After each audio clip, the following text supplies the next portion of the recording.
ദൈവതിരുനാമത്തിന് മഹത്വം ഉണ്ടാകട്ടെ.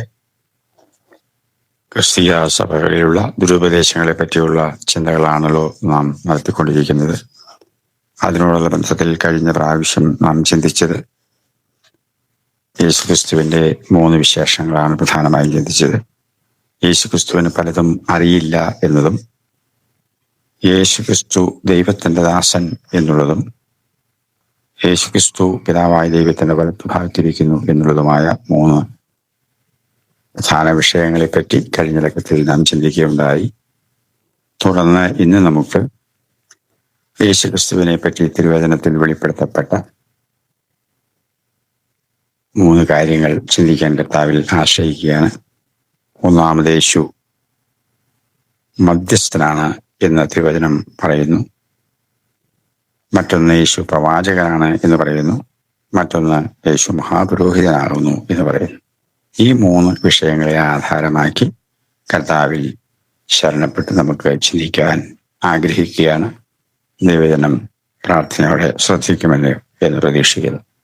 നമുക്ക് ആദ്യമായി മധ്യസ്ഥൻ എന്ന ഭാഗത്തെ പറ്റി ചിന്തിക്കാം. യേശുക്രിസ്തു മാനവകുലത്തിന് വേണ്ടി, തന്റെ മക്കൾക്ക് വേണ്ടി എന്ന് പറഞ്ഞാൽ വീണ്ടും ജനിച്ച ദൈവമക്കൾക്ക് വേണ്ടി പിതാവിന്റെ സന്നിധിയിൽ മധ്യസ്ഥനയ്ക്കുന്നു എന്ന് തിരുവചനത്തിലൂടെ നമുക്ക് മനസ്സിലാക്കാൻ കഴിയും. വിശേഷാൽ നമുക്ക് ചില തിരുവചന ഭാഗങ്ങളിലൂടെ ഒന്ന് കടന്നു പോകാം. റോമർക്കെഴുതിയ ലേഖനം 8-ാം അധ്യായത്തിന്റെ 34-ാമത്തെ വാക്യത്തിൽ നമ്മൾ ഇങ്ങനെ വായിക്കുന്നുവല്ലോ: ക്രിസ്തു യേശു മരിച്ചവൻ, മരിച്ചിട്ട് ഉയർത്തെഴുന്നേറ്റവൻ തന്നെ. അവൻ ദൈവത്തിന്റെ വലത്തുഭാഗത്തിരിക്കുകയും നമുക്ക് വേണ്ടി പക്ഷപാതം കഴിക്കുകയും ചെയ്യുന്നു. കൃത്യമായിട്ട് പറഞ്ഞിരിക്കുന്ന ഒരു ഭാഗമാണ്. നമുക്ക് വേണ്ടി പക്ഷപാതം കഴിക്കുകയും ചെയ്യുന്നു. അതുപോലെ തന്നെ തിമോത്തിയോസിന്റെ 1-ാം ലേഖനം അതിൻ്റെ 2-ാം അധ്യായം, 1 തിമോത്തിയോസ് 2-ാം അധ്യായം അതിൻ്റെ 5-ാം വാക്യം വളരെ സുപരിചിതമാണല്ലോ. അവിടെ കൃത്യമായിട്ട് തിരുവചനത്തിൽ രേഖപ്പെടുത്തിയിരിക്കുന്നു: ദൈവം ഒരുവനല്ലോ, ദൈവത്തിനും മനുഷ്യർക്കും മധ്യസ്ഥനും ഒരുവൻ, എല്ലാവർക്കും വേണ്ടി മറുവിലയായി തന്നെ താൻ കൊടുത്ത മനുഷ്യനായ ക്രിസ്തുയേശു തന്നെ. ഈ വാക്യം കേൾവിക്കാർ ദൈവം ശ്രദ്ധിക്കണമേ. ദൈവം ഒരുവനല്ലോ, ത്രിയേകനല്ല, ഏകനാണ്. ദൈവം ഒരുവനല്ലോ. ഒരുവൻ എന്ന് പറഞ്ഞാൽ ഒരാളെ ഉള്ളൂ. സ്പഷ്ടമല്ലേ? അടുത്ത വാക്യം: ദൈവത്തിനും മനുഷ്യർക്കും മധ്യസ്ഥനും ഒരുവൻ, എല്ലാവർക്കും വേണ്ടി മറുവിലയായി തന്നെ താൻ കൊടുത്ത മനുഷ്യനായ ക്രിസ്തുയേശു തന്നെ. ഇത്ര സ്പഷ്ടമായി, സംശയാതീതമായി, വ്യക്തമായി ആത്മനിറവിൽ പൗലോസ് അപ്പോസ്തലൻ രേഖപ്പെടുത്തിയ തിരുവചനം നമ്മുടെ മുൻപിലുള്ളപ്പോൾ ത്രിയേക ദൈവം എന്ന് ചിന്തിക്കുന്നത് തന്നെ എത്ര കഠിന ദുരുപദേശമാണ് എന്ന് സാമാന്യബോധമുള്ളവർക്ക് മനസ്സിലാകില്ലേ? അല്ലെങ്കിൽ ഈ വചനം തെറ്റാണെന്ന് പറയണം. ഒരു കാര്യം കൂടി കൃത്യമായിട്ട് അപ്പോസ്തലൻ ആത്മാവിൽ രേഖപ്പെടുത്തിയിരിക്കുകയാണ്: ദൈവത്തിനും മനുഷ്യർക്കും ഇടയിൽ മധ്യസ്ഥനായി തന്നെത്താൻ മറുവിലയായി കൊടുത്ത ക്രിസ്തുയേശു വർത്തിക്കുന്നു, പ്രവർത്തിക്കുന്നു എന്നുകൂടി രേഖപ്പെടുത്തിയിരിക്കുമ്പോൾ ആ ഭാഗം എത്ര സ്പഷ്ടമാണ്, സംശയാതീതമായി ക്ലിയറായി ബോധ്യമാക്കുന്ന ഒരു വിഷയമല്ലേ ഇത്? അതിനൊരു വിശദീകരണവും ആവശ്യമില്ലല്ലോ. യേശുക്രിസ്തു മധ്യസ്ഥനാണ് തെളിയിക്കുന്ന മറ്റൊരു തിരുവചന ഭാഗം കൂടി നമുക്ക് യേശുക്രിസ്തു പറഞ്ഞ വാക്യത്തിലൂടെ നോക്കാം. യോഹന്നാന്റെ സുവിശേഷം 14-ാം അധ്യായത്തിന്റെ 16-ാം വാക്യം ഇങ്ങനെ വായിക്കുന്നു: എന്നാൽ ഞാൻ പിതാവിനോട് ചോദിക്കും, അവൻ സത്യത്തിന്റെ ആത്മാവ് എന്ന മറ്റൊരു കാര്യസ്ഥനെ എന്നേക്ക് നിങ്ങളോട് ഇരിക്കേണ്ടതിന് നിങ്ങൾക്ക് തരും. ആ പദമൊന്ന് ശ്രദ്ധിക്കൂ. മറ്റൊരു കാര്യസ്ഥനെ. താനൊരു കാര്യസ്ഥനാണ്, ഇനി ഞാനങ്ങ് പോയി കഴിഞ്ഞാൽ മറ്റൊരു കാര്യസ്ഥൻ നിങ്ങൾക്ക് വേണ്ടി അയക്കപ്പെടുന്നതാണ് എന്ന് കൃത്യമായിട്ട് യേശു പറഞ്ഞിരിക്കുന്നതിൽ നിന്നും യേശുക്രിസ്തു മധ്യസ്ഥനാണ് അല്ലെങ്കിൽ കാര്യസ്ഥനാണ് എന്ന് സ്പഷ്ടമല്ലേ? സംശയാതീതമായി തെളിയിക്കുന്ന തിരുവചന ഭാഗമല്ലേ? അതൊക്കെ ഒരു വിശദീകരണവും ആവശ്യമില്ലാത്തവണ്ണം പച്ചനെ നമുക്ക് മനസ്സിലാകുന്ന കാര്യങ്ങളാണ്. എന്നിട്ടും ദൗർഭാഗ്യവശാൽ ഈ വിഷയങ്ങളെ ഗ്രഹിക്കാൻ കഴിയാതെ വണ്ണം ദുരുപദേശങ്ങൾ പഠിപ്പിക്കുന്ന വേദപഠിതാക്കളുടെ അറിവില്ലായ്മയെ എന്ത് പറയാൻ, എങ്ങനെ വിശദീകരിക്കണമെന്ന് എനിക്കറിയില്ല. എബ്രായ ലേഖനം 2-ാം അധ്യായത്തിന്റെ 8-ാം വാക്യത്തിൽ നമ്മൾ വായിക്കുന്നൊരു വാക്യമുണ്ടല്ലോ. എബ്രായ ലേഖനം 2-ാം അധ്യായത്തിൽ 18-ാം വാക്യം. താൻ തന്നെ പരീക്ഷിതനായി കഷ്ടമനുഭവിച്ചിരിക്കാൻ പരീക്ഷിക്കപ്പെടുന്നവർക്ക് സഹായിപ്പാൻ കഴിവുള്ളവനാകുന്നു. ഉണ്ടോ? താൻ തന്നെ പരീക്ഷിക്കപ്പെട്ടതുപോലെ അത് വളരെ കൃത്യമായിട്ട് പറഞ്ഞിരിക്കുന്ന ഒരു വാക്യമാണ്. അതുപോലെ തന്നെ അതിന്റെ 7-ാം അധ്യായത്തിന്റെ 25-ാം വാക്യം വായിക്കുമ്പോൾ നമ്മൾ കൃത്യമായിട്ട് കാണുന്നുണ്ട്. അതുകൊണ്ട് താൻ മുഖാന്തരമായി ദൈവത്തോടടുക്കുന്നവർക്ക് വേണ്ടി പക്ഷപാതം ചെയ്യുവാൻ സദാ ജീവിക്കുന്നവനാകയാൽ അവരെ പൂർണ്ണമായി രക്ഷിപ്പാൻ അവൻ പ്രാപ്തനാകുന്നു. 7:25. 8-ാം അധ്യായത്തിന്റെ 6-ാം വാക്യം കൂടി നമുക്ക് നോക്കാം. അവനോ വിശേഷതയേറിയ വാഗ്ദത്തങ്ങളിന്മേൽ സ്ഥാപിക്കപ്പെട്ട നിയമത്തിന്റെ മധ്യസ്ഥനാകയാൽ അതിന്റെ വിശേഷതയ്ക്കൊത്തവണ്ണം വിശേഷതയേറിയ ശുശ്രൂഷയും പ്രാപിച്ചിരിക്കുന്നു. ഇവിടെ കൃത്യമായിട്ട് പറയുന്ന നിയമത്തിന്റെ മധ്യസ്ഥനാകുന്നു യേശുക്രിസ്തു എന്ന്. അതിന്റെ തന്നെ 9-ാം അധ്യായത്തിന്റെ 15-ാം വാക്യം നമ്മളൊന്ന് വായിക്കുകയാണെങ്കിൽ അവിടെയും നമുക്ക് യേശുക്രിസ്തുവിന്റെ മധ്യസ്ഥതയെ പറ്റിയുള്ള ഒരു വാക്യം നമുക്ക് വായിക്കാം. അത് നിമിത്തം ആദ്യ നിയമത്തിലെ ലംഘനങ്ങളിൽ നിന്നുള്ള വീണ്ടെടുപ്പിനായി ഒരു മരണമുണ്ടായിട്ട് നിത്യാവകാശത്തിന്റെ വാഗ്ദത്തം വിളിക്കപ്പെട്ടവർക്ക് ലഭിക്കേണ്ടതിന് അവൻ പുതിയ നിയമത്തിന്റെ മധ്യസ്ഥൻ ആകുന്നു. ഉണ്ടോ? ഇത്രയും കാര്യങ്ങളൊക്കെ വളരെ വിശദമായി എഴുതി വെച്ചിട്ട് നമുക്ക് ഇതിനെ സംശയം യേശുക്രിസ്തു മധ്യസ്ഥനാണ് എന്ന് ഇതിൽ കുഞ്ഞ് എന്തിനാ തെളിവുകൾ വേണ്ടത്? ഈ 12-ാം അധ്യായത്തിന്റെ തന്നെ 24-ാം വാക്യം കൂടി നമുക്ക് വായിക്കാം. പുതുനിയമത്തിന്റെ മധ്യസ്ഥനായ യേശുവിനും ഹാബേലിന്റെ രക്തത്തിൽ ഗുണകരമായി സംസാരിക്കുന്ന പുണ്യാഹരത്തിനടുക്കൽ വന്നിരിക്കുന്നു എന്ന വാക്യം ശ്രദ്ധിച്ചു നോക്കിക്കേ. മറ്റൊരു വളരെ വ്യക്തമായി സ്പഷ്ടമായി പറയുന്ന ഒരു ഭാഗം കൂടി നമുക്ക് വായിക്കാം. ഈ ഭാഗം അവസാനിപ്പിക്കാവുന്ന കർത്താവിൽ ആശ്രയിക്കുകയാണ്. യോഹന്നാന്റെ 1-ാം ലേഖനം 2-ാം അധ്യായത്തിന്റെ 1-ാം വാക്യം. എന്നാൽ അതിന്റെ യോഹന്നാന്റെ ലേഖനം 1-ാം അധ്യായം അതിന്റെ 2-ാം അധ്യായത്തിൽ ഇങ്ങനെ വായിക്കുകയാണ്. എന്റെ കുഞ്ഞുങ്ങളെ, നിങ്ങൾ പാപം ചെയ്യാതിരിപ്പാൻ ഞാൻ ഇത് നിങ്ങൾക്ക് എഴുതുന്നു.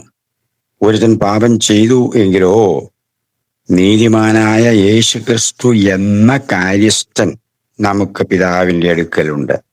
ഞാൻ ആദ്യം ഓർപ്പിച്ചതുപോലെ യോഹന്നാന്റെ സുവിശേഷം 14-ാം അധ്യായത്തിൽ 16-ാം വാക്യത്തിൽ യേശുക്രിസ്തു തന്നെ പറയുകയാണ്, മറ്റൊരു കാര്യസ്ഥനെ അയക്കും. ഞാനായ കാര്യസ്ഥൻ, ഞാനാകുന്ന കാര്യസ്ഥൻ, ഞാൻ അങ്ങ് പിതാവിന്റെ അടുത്തേക്ക് പോവുകയാണ്. അപ്പോൾ വേറൊരു കാര്യസ്ഥനെ അയക്കും. അപ്പൊ യേശുക്രിസ്തു തന്നെ പറ്റി പറയുകയാണ് താനൊരു കാര്യസ്ഥനാണ്. ഇത്രയൊക്കെ വ്യക്തമായ തിരുവചനം രേഖപ്പെടുത്തിയിരിക്കുമ്പോൾ യേശുക്രിസ്തുവിനെ ദൈവമാക്കുന്ന ദുരുപദേശത്തെ പറ്റി എന്ത് പറയാൻ? ദൈവജനമേ, തിരുവചനത്തെ അതിന്റെ തനിമയിലും ദൈവം ഉദ്ദേശിക്കുന്ന അർത്ഥത്തിലും പരിശുദ്ധാത്മ സഹായത്തോടെ തിരിച്ചറിയാൻ നമുക്ക് പ്രാർത്ഥിക്കാം. ആ നിലയിൽ നമുക്ക് ചിന്തിക്കാം. ദൈവം നമ്മെ ആ കാര്യത്തിനായി സഹായിക്കട്ടെ എന്ന് പറഞ്ഞ് ഈ മധ്യസ്ഥൻ എന്ന ഭാഗം ഞാനിവിടെ വിടുകയാണ്. തുടർന്ന് നമുക്ക് യേശുക്രിസ്തു പ്രവാചകൻ എന്ന തിരുവചന ഭാഗങ്ങൾ ശ്രദ്ധിക്കാം. യേശു കർത്താവിന്റെ മനുഷ്യാവതാരത്തിന് നൂറ്റാണ്ടുകൾക്ക് മുൻപ് തന്നെ യഹോവയായ ദൈവം മോശയെപ്പോലൊരു പ്രവാചകനെ അയക്കുമെന്ന് അരുളി ചെയ്തിരുന്നു. എല്ലാവർക്കും സുപരിചിതമായ ഒരു ദൈവ ഭാഗമാണല്ലോ ആവർത്തന പുസ്തകം. അതിന്റെ 18-ാം അധ്യായത്തിന്റെ 15 മുതലുള്ള വാക്യങ്ങൾ നമുക്ക് ആ ഭാഗത്തിൽ വായിക്കാം. നിന്റെ ദൈവമായ യഹോവ നിനക്ക് എന്നെപ്പോലൊരു പ്രവാചകനെ നിന്റെ മധ്യേ നിന്റെ സഹോദരന്മാരുടെ ഇടയിൽ നിന്ന് എഴുന്നേൽപ്പിച്ചു തരും. അവന്റെ വചനം നിങ്ങൾ കേൾക്കണം.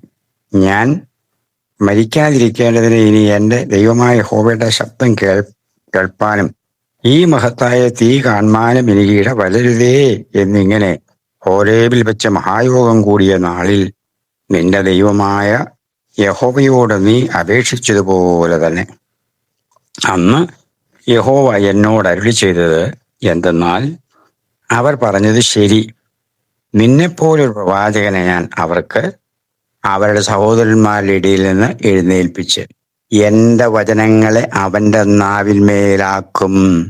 ഞാൻ അവനോട് കൽപ്പിക്കുന്നതൊക്കെയും അവൻ അവരോട് പറയും. അവൻ എന്റെ നാമത്തിൽ പറയുന്ന എന്റെ വചനങ്ങൾ യാതൊരുത്തനെങ്കിലും കേൾക്കാതിരുന്നാൽ അവനോട് ഞാൻ ചോദിക്കും. അത്ര കൃത്യമായിട്ട് ദൈവം യേശുക്രിസ്തുവിനെ പറ്റി പ്രവചിച്ച പ്രവചന ഭാഗമാണ് നാം കേട്ട ദൈവമക്കൾ. വളരെ കൃത്യമായ ഒരു ദൂതാണല്ലോ ഇത്. ഈ വിഷയം ഇത് യേശുക്രിസ്തുവിനെ പറ്റി തന്നെയാണ് എന്നുള്ളതിൻ്റെ വ്യക്തമായ ഉറപ്പ് നമുക്ക് ലഭിക്കുന്നത് കർത്താവായ യേശുക്രിസ്തു തന്നെ അതിനെപ്പറ്റി സാക്ഷ്യം പറയുന്നത് കേട്ടാൽ മനസ്സിലാവും. അത് യോഹന്നാന്റെ സുവിശേഷം 5-ാം അധ്യായത്തിന്റെ 45 മുതൽ 47 വാക്യങ്ങൾ ശ്രോതാക്കൾ ദയവായി വായിച്ച് ധ്യാനിച്ചു നോക്കൂ. അപ്പോൾ ഈ ആവർത്തന പുസ്തകം 18-ാം അധ്യായത്തിൽ നാം വായിച്ചു കേട്ട തിരുവചന ഭാഗം യേശുക്രിസ്തുവിനെ പറ്റി തന്നെയാണ് എന്ന് സംശയാതീതമായി നമുക്ക് ബോധ്യമാകും. മറ്റൊരു കാര്യം കൂടി നമുക്ക് നോക്കാം. അതിൻ്റെ ഈ അപ്പസ്തോല പ്രവൃത്തി അതിൻ്റെ 3-ാം അധ്യായത്തിലേക്ക് വന്നാൽ മറ്റൊരു രംഗം നമുക്കിവിടെ കാണാം. അതിൻ്റെ 3-ാം അധ്യായത്തിലേക്ക് 3-ാം അധ്യായത്തിൻ്റെ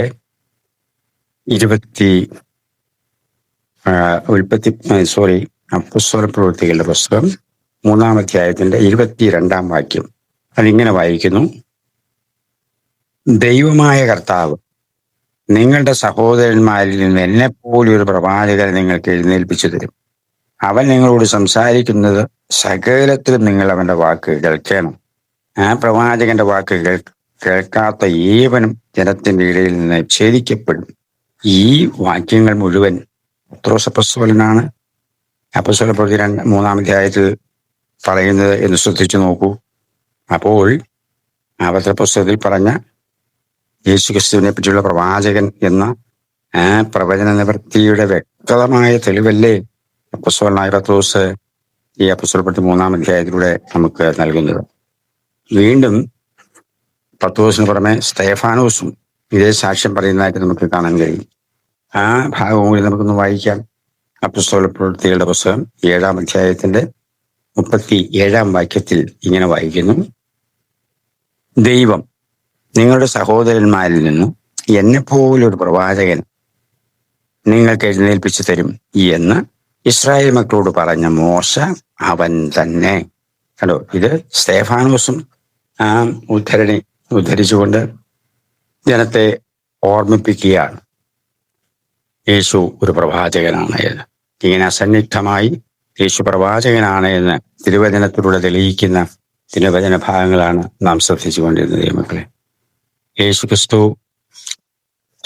വാസ്തവമായും ഒരു പ്രവാചകനാണ് എന്ന് തെളിയിക്കുന്ന നിരവധി തിരുവചന ഭാഗങ്ങൾ വേറെയുമുണ്ട്. മത്തായിയുടെ സുവിശേഷം 21-ാം അധ്യായത്തിന്റെ 11-ാം വാക്യം നമ്മൾ വായിക്കുമ്പോൾ അതിലിങ്ങനെ കാണുന്നു: ഇവൻ ഗലീലയിലെ നസ്രത്തിൽ നിന്നുള്ള പ്രവാചകനായ യേശു എന്ന് പുരുഷാരം പറഞ്ഞു.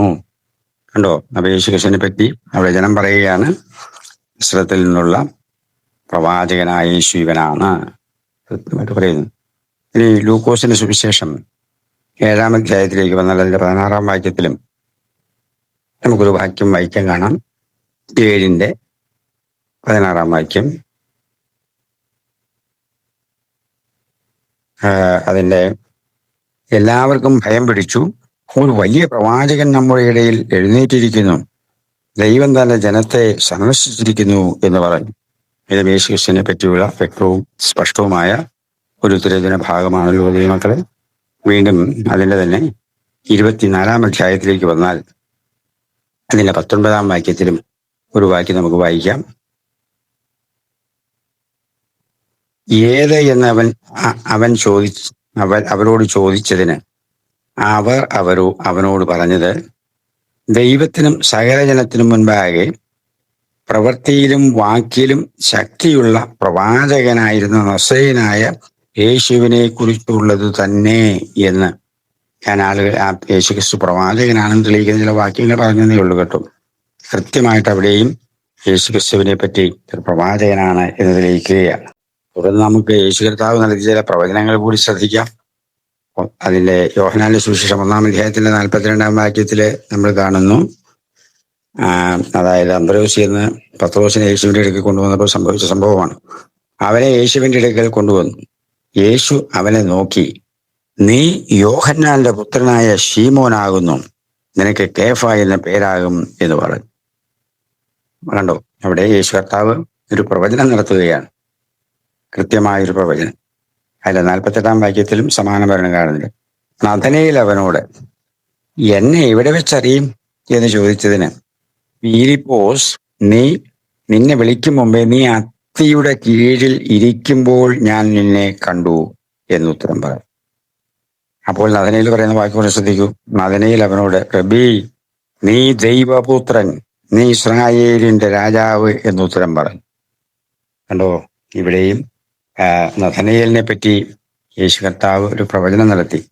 അത് കേട്ടപ്പോൾ നഥനയേൽ അന്തം വിട്ടുപോയി. വാസ്തവത്തില് അത്ര കൃത്യമായിട്ട് തന്നെ പറ്റി ഞാൻ അത്തിയുടെ കീഴിലിരുന്ന വിവരം വരെ കൃത്യമായി പറയുന്ന ഇവൻ ദൈവപുത്രനാണ് എന്ന്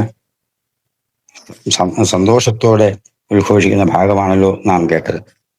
അതുപോലെ യോഹന്നാന്റെ സുവിശേഷം 4-ാം അധ്യായത്തിന്റെ 17-ാം വാക്യം മുതൽ നമുക്ക് വായിക്കുമ്പോൾ നമുക്കറിയാമല്ലോ, സമരിയക്കാരത്തി സ്ത്രീയും കർത്താവുമായുള്ള സംഭാഷണത്തിൽ അതിന്റെ 17-ാം വാക്യം ഇങ്ങനെ വായിക്കുന്നു: എനിക്ക് ഭർത്താവില്ല എന്ന് സ്ത്രീ അവനോട് ഉത്തരം പറഞ്ഞതിന്, എനിക്ക് ഭർത്താവില്ല എന്ന് നീ പറഞ്ഞത് ശരിയാ.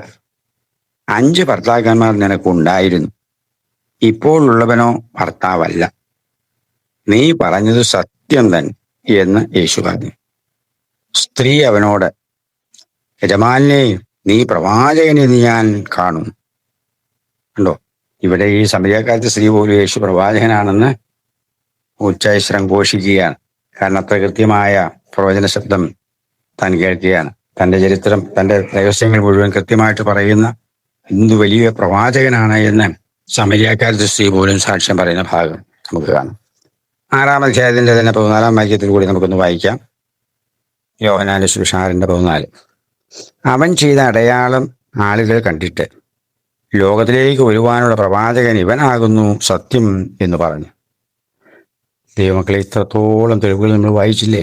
യേശു ക്രിസ്തുവിനെ പറ്റി പലരും പറയുന്ന അഭിപ്രായം, യേശു ക്രിസ്തുവിന്റെ ജനനത്തിന് നൂറ്റാണ്ടുകൾക്ക് മുൻപേ സർവശക്തനായ ദൈവം യേശു ക്രിസ്തുവിനെ പറ്റി പ്രവചിച്ച പ്രവചനം അക്ഷരാർത്ഥത്തിൽ നിവർത്തിക്കുന്നതായിട്ട് യേശു ക്രിസ്തു തന്നെ യോഹന്നാന്റെ സുവിശേഷത്തിൽ രേഖപ്പെടുത്തുന്നു.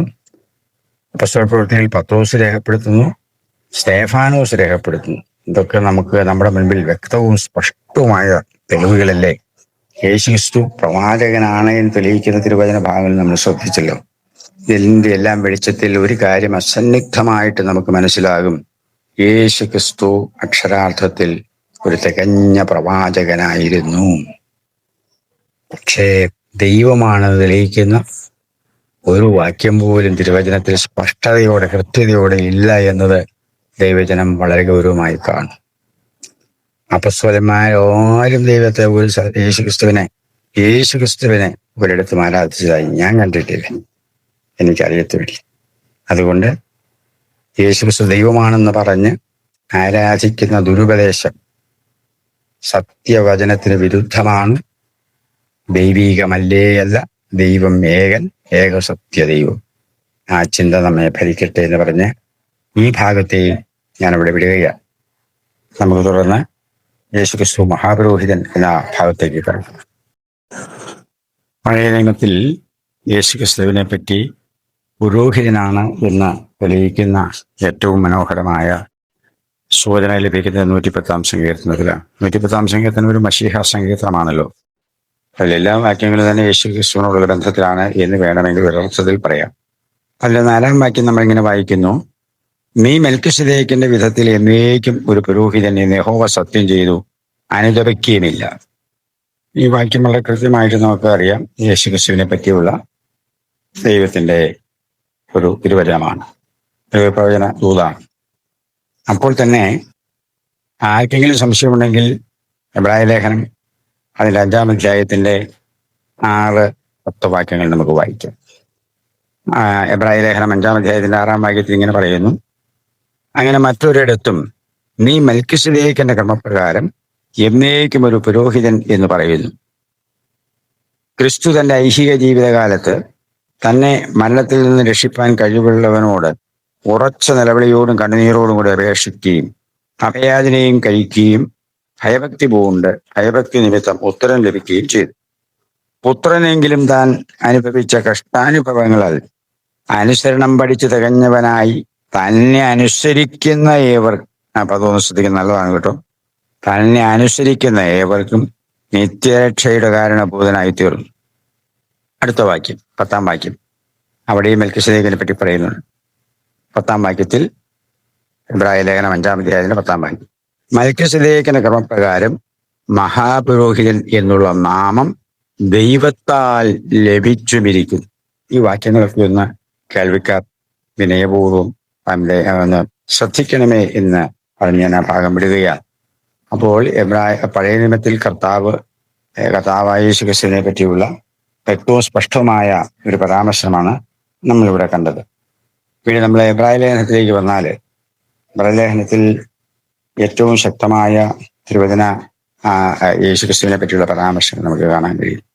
2-ാം അധ്യായത്തിന്റെ 17-ാം വാക്യം ഇങ്ങനെ വായിക്കുന്നല്ലോ: അതുകൊണ്ട് ജനത്തിന്റെ പാപങ്ങൾക്ക് പ്രായശ്ചിത്തം വരുത്തുവാൻ അവൻ കരുണയുള്ളവനും ദൈവകാര്യത്തിൽ വിശ്വസ്ത മഹാപുരോഹിതനുമാകേണ്ടതിന് സകലത്തിലും തന്റെ സഹോദരന്മാരുടെ സദൃശനാകുവാൻ ആവശ്യമായിരുന്നു. ഇവിടെ പുരോഹിതനെ പറ്റി കൃത്യമായി പറയുന്ന വാക്യം നമുക്ക് കേട്ടില്ല. വീണ്ടും അതിന്റെ 3-ാം അധ്യായത്തിന്റെ 1-ാം വാക്യം വളരെ ശ്രദ്ധേയമാണ്. അതുകൊണ്ട് വിശുദ്ധ സഹോദരന്മാരെ, സ്വർഗീയ വിളിക്ക് ഓഹരിക്കാരായുള്ളവരെ, നാം സ്വീകരിച്ചു പറയുന്ന അപ്പസ്തോലനും മഹാപുരോഹിതനുമായ യേശുവിനെ ശ്രദ്ധിച്ചു നോക്കുവേൻ. ആ വാക്യം, അടുത്ത വാക്യവും, മോശ ദൈവഭവനത്തിലൊക്കെയും വിശ്വസ്തനായിരുന്നത് പോലെ യേശുവും തന്നെ നിയമിച്ചാക്കിയവന്, ആ പദം ശ്രദ്ധിക്കൂ, യേശുവും തന്നെ നിയമിച്ചാക്കിയവന് വിശ്വസ്തനാകുന്നു. ഈ 2 വാക്യങ്ങളിൽ നിന്ന് നമുക്ക് കൃത്യമായി പറയാവുന്നത്, യേശുവിനെ ശ്രദ്ധിച്ചു നോക്കിയാൽ 3 കാര്യങ്ങൾ മനസ്സിലാവും. താനൊരു അപ്പസ്തോലനാണ്, മഹാപുരോഹിതനാണ്, ദൈവം തന്നെ നിയമിച്ചാക്കിയതാണ്, അല്ലാതെ സ്വയം വന്നതല്ല. അതുകൊണ്ട് തന്നെ സംശയാതീതമായി താൻ പൂർണ്ണ ദൈവമല്ല എന്ന് കൃത്യമാണ്. യേശുക്രിസ്തുവിന്റെ പൗരോഹിത്യത്തെ കുറിച്ച് ധാരാളം തിരുവചന ഭാഗങ്ങൾ നമുക്ക് തുടർന്നും കാണാൻ കഴിയും. അതിന്റെ 4-ാം അധ്യായത്തിന്റെ 14-ാം വാക്യം വായിക്കുമ്പോൾ, എബ്രായ ലേഖനം 4-ന്റെ 14 നാം ഇങ്ങനെ വായിക്കുന്നല്ലോ: ആകയാൽ ദൈവപുത്രനായ യേശു ആകാശത്തിൽ കൂടി കടന്നുപോയൊരു ശ്രേഷ്ഠ മഹാപുരോഹിതനായി നമുക്കുള്ളത് കൊണ്ട് നാം നമ്മുടെ സ്വീകാരം മുറുകെ പിടിച്ചുകൊള്ളുക. ഓക്കെ. അതുപോലെ അതിന്റെ 5-ാം അധ്യായത്തിന് തന്നെ 5-ാം വാക്യത്തിലും, ഔവണ്ണം ക്രിസ്തുവും മഹാപുരോഹിതനാകുവാനുള്ള മഹത്വം സ്വതവേ എടുത്തിട്ടില്ല. നീ എൻ്റെ പുത്രൻ, ഇന്ന് ഞാൻ നിന്നെ ജനിപ്പിച്ചിരിക്കുന്നു എന്ന് അവനോട് അരുളി ചെയ്തവൻ അവന് കൊടുത്തതത്രേ. കണ്ടോ, കൃത്യമായിട്ട് അവിടെ ആ ഭാഗം പറയുന്നു. അതുപോലെ ഈ ഭാഗങ്ങൾ ശ്രദ്ധിക്കുമ്പോൾ യേശുവിന്റെ പൗരോഹിത ശുശ്രൂഷയുടെ ശ്രേഷ്ഠത കൃത്യമായിട്ട് നമുക്ക് തെളിഞ്ഞു വരുവാണ്. വീണ്ടും 6-ാം അധ്യായത്തിന്റെ 20-ാം വാക്യത്തിലേക്ക് വരുമ്പോൾ അവിടെ നമ്മൾ വായിക്കുന്നത്, യേശു അവിടെ മൽക്കിസേദെക്കിന്റെ കർമ്മപ്രകാരം എന്നേക്കും മഹാപുരോഹിതനായി മുമ്പ് കൂട്ടി നമുക്ക് വേണ്ടി പ്രവേശിച്ചിരിക്കുന്നു. കണ്ടോ, ഇവിടെ മൽക്കിസേദെക്കിന്റെ വിധത്തിൽ യേശുക്രിസ്തു പുരോഹിതൻ എന്ന അസന്നിഗ്ധമായി തെളിയിച്ചിരിക്കുകയാണ്. വീണ്ടും അതിന്റെ 7-ാം അധ്യായത്തിന്റെ 11-ാം വാക്യത്തിൽ വരുമ്പോൾ, ലേവ്യ പൗരോഹിത്യത്താൽ 7-ാം അധ്യായം മുതൽ മുഴുവൻ വാക്യങ്ങളാണ് കേട്ടോ, പ്രത്യേകിച്ച് എടുത്തു പറയേണ്ട കാര്യമില്ലല്ലോ. അതായത് 7-ാം അധ്യായം മൊത്തം ദൈവജനം വ്യക്തിപരമായി വായിച്ച് ധ്യാനിക്കും. ഞാൻ ആ വിഷയത്തിലേക്ക് കടക്കുന്നില്ല, ദീർഘമായി പോകുമല്ലോ എന്നതുകൊണ്ടാണ് അവിടെ ആ വിഷയം ചുരുക്കുന്നത്. അതിന്റെ 11-ാം വാക്യം പറയുകയാണ്, ലേവ്യ പൗരോഹിത്യത്താൽ സമ്പൂർണത ഒന്നെങ്കിൽ അതിന് കീഴല്ലോ നാം ന്യായപ്രമാണം പിന്നെ അത് അങ്ങനെ പോവുകയാണത്. അത് പോട്ടെ, ഞാനത് കൂടുതൽ വിശദീകരിക്കാൻ ആഗ്രഹിക്കുന്നില്ല. അതിന്റെ 15 മുതൽ 17 വാക്യങ്ങൾ വായിച്ചാല്, ജഡസംബന്ധമായ കൽപ്പനയുടെ പ്രമാണത്താൽ അല്ല, അഴിഞ്ഞു പോകാത്ത ജീവന്റെ ശക്തിയാൽ ഉളവായ വേറെ ഒരു പുരോഹിതൻ മൽക്കിസേദെക്കിന് സദൃശനായി ഉദിക്കുന്നു എങ്കിൽ അതേറ്റവും അധികം തെളിയുന്നു. നീ മെൽക്കിസേദെക്കിന്റെ ക്രമപ്രകാരം എന്നേക്കും പുരോഹിതൻ എന്നല്ലോ സാക്ഷീകരിച്ചിരിക്കുന്നത്. കണ്ടോ, എന്ത് കൃത്യമായിട്ട് ആ ഭാഗങ്ങളൊക്കെ പറഞ്ഞിരിക്കുന്ന ദൈവമക്കളെ. മെൽക്കിസേദെക്കിന്റെ ക്രമത്തിൽ നമ്മൾ 110 സംഘത്തിൽ വായിച്ച തിരുവചനത്തിന്റെ വ്യക്തമായ ചില സൂചനകൾ ഇവിടെ വീണ്ടും തെളിയുകയാണ്. അതിന് 21 വാക്യങ്ങൾ നമുക്ക് വീണ്ടും വായിക്കാം. ഇവനോ നീ എന്നേക്കും പുരോഹിതനെന്ന് കർത്താവ് സത്യം ചെയ്തു അനുദപിക്കുകയില്ല എന്ന് തന്നോട് അരുളി ചെയ്തവൻ ഇട്ട ആണയോടുകൂടെ തന്നെയാണ്. ആണ കൂടാതെയല്ല എന്നതിന് ഒത്തവണ്ണം വിശേഷമേറിയ നിയമത്തിന് യേശു ഉത്തരവാദിയായി തീർന്നിരിക്കുന്നു. മരണം നിമിത്തം അവർക്ക് നിലനിൽപ്പാൻ മുടക്ക് വരികകൊണ്ട് പുരോഹിതന്മാർ ആയിത്തീർന്നവർ അനേകരാകും. ഇവനോ എന്നേക്കും ഇരിക്കുന്നത് കൊണ്ട് മാറാത്ത പൗരോഹിത്യമാകുന്നു പ്രാപിച്ചിരിക്കുന്നത്. അതുകൊണ്ട് താൻ മുഖാന്തരമായി അടുക്കുന്നവർക്ക് വേണ്ടി പക്ഷപാതം ചെയ്യുവാൻ സദാ ജീവിക്കുന്നവനാകയാൽ അവരെ പൂർണ്ണമായി രക്ഷിപ്പാൻ അവൻ പ്രാപ്തനാകുന്നു. ഇത് കൃത്യമായിട്ട് ദൈവമക്കൾ ഇവിടെ തിരുവചനം യേശുക്രിസ്തുവിന്റെ അപ്പസ്തോലത്വത്തെ അല്ലെങ്കിൽ പൗരോഹിത്യത്തെ തെളിയിക്കുന്നത് ഒരു സംശയമില്ലാതെ വന്നു. കണ്ടോ, 10 അധ്യായത്തിന്റെ 21 വാക്യം വായിക്കുമ്പോൾ ആ വിഷയം വിടാം. 10 അധ്യായത്തിന്റെ 21 വാക്യത്തിൽ ദേവാലയത്തിന്മേൽ ഒരു മഹാപുരോഹിതൻ നമുക്കുള്ളതുകൊണ്ട് നാം ദുർമനസാക്ഷിമാര് ഹൃദയങ്ങളിൽ തളിക്കപ്പെട്ടവരും ശുദ്ധവെള്ളത്തിൽ ശരീരം കഴുകപ്പെട്ടവരുമായി വിശ്വാസത്തിന്റെ പൂർണ്ണ നിശ്ചയം കൊണ്ട് പരമാർത്ഥ ഹൃദയത്തോടെ അടുത്തു ചെല്ലുക. ഇനി പത്രോസിന്റെ ലേഖനത്തിലെ ഒരു വാക്യം കൂടെ വായിച്ച് ഞാൻ ആ ഭാഗം ഇവിടെ അവസാനിപ്പിക്കാൻ ആഗ്രഹിക്കുകയാണ്. അതിന്റെ പത്രോസിന്റെ 1-ാം ലേഖനം 2-ാം അധ്യായത്തിന്റെ 4-5 വാക്യങ്ങൾ നമുക്കിങ്ങനെ വായിക്കാം. പത്രോസിന്റെ 1-ാം ലേഖനം 2-ാം അധ്യായം 4-ാം വാക്യം.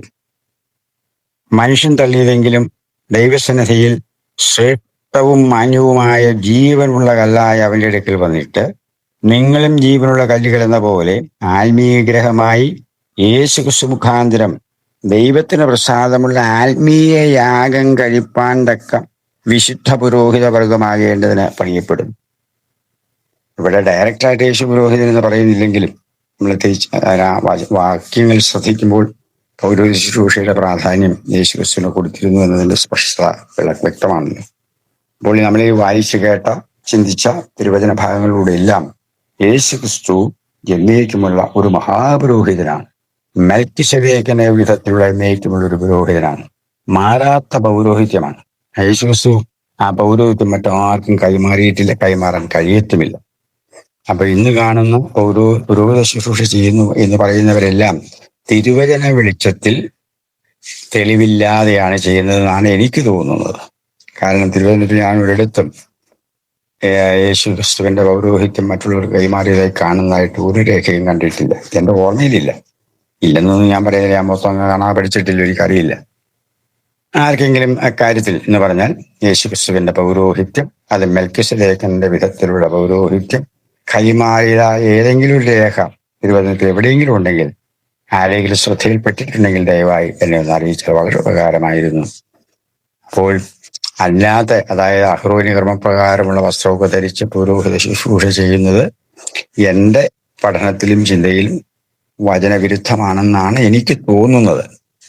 അത് എൻ്റെ തോന്നലാകാം, ഒരുപക്ഷെ എല്ലാ അറിവില്ലായ്മ കൊണ്ടാണോ എന്നും എനിക്ക് കൃത്യമായിട്ട് അറിയില്ല. ആർക്കെങ്കിലും ഇക്കാര്യത്തിൽ തെളിവ് സഹിതം, വചനത്തിന്റെ തെളിവ് സഹിതം ബോധ്യമുണ്ടെങ്കിൽ ദയവായി ഒന്ന് ബന്ധപ്പെടൂ. ഞാൻ ഇതിന്റെ തെറ്റ് തിരുത്താൻ വളരെ തയ്യാറാണ്, 100% തയ്യാറാണ്. അപ്പോൾ ഇവിടെ നമ്മൾ ചിന്തിച്ച 3 പ്രധാന കാര്യങ്ങൾ. ഒന്നാമത്, യേശുക്രിസ്തു ഒരു നമ്മൾ ചിന്തിച്ച ഭാഗമാണ്, പ്രവാചകനാണ്. യേശുക്രിസ്തു മഹാപുരോഹിതനാണ്. അങ്ങനെ 3 കൂട്ടം കാര്യങ്ങളാണ്. യേശുക്രിസ്തു മധ്യസ്ഥനാണ്. 3 കാര്യങ്ങളാണ് ശ്രദ്ധിച്ചത്. ഈ 3 ക്വാളിഫിക്കേഷൻസും വെച്ചിട്ട് യേശുക്രിസ്തു ദൈവമല്ലെന്നും യേശുക്രിസ്തു നമുക്കിവിടെ മധ്യസ്ഥനാണെന്നും യേശുക്രിസ്തു മഹാപുരോഹിതനാണ്, ശ്രേഷ്ഠ മഹാപുരോഹിതനാണെന്നും യേശുക്രിസ്തു ഒരു ധന്യനായ പ്രവാചകനായിരുന്നു എന്നും നമുക്ക് വചനത്തിലൂടെ തെളിയിക്കാൻ ഇടയായല്ലോ. അതുകൊണ്ട് യേശു ദൈവമാണെന്നുള്ള ധാരണയിൽ യേശുവിനെ ആരാധിക്കുന്നത് എൻ്റെ അറിവിലും അനുഭവത്തിലും പഠനത്തിലും വചനവിരുദ്ധമാണ്, ദൈവ പ്രസാദത്തിന് വിരുദ്ധമായ നടപടിയാണ് എന്ന് തോന്നുന്നു. എത്രയും പറഞ്ഞ് ഞാൻ ഈ ഭാഗം ഇവിടെ അവസാനിപ്പിക്കുകയാണ്. തുടർന്ന് നമുക്ക് മറ്റൊരു ചിന്തയുമായി പിന്നീട് കേൾക്കാം. ഏവരെയും ദൈവം അനുഗ്രഹിക്കട്ടെ. ആമേൻ, ആമേൻ, ആമേൻ.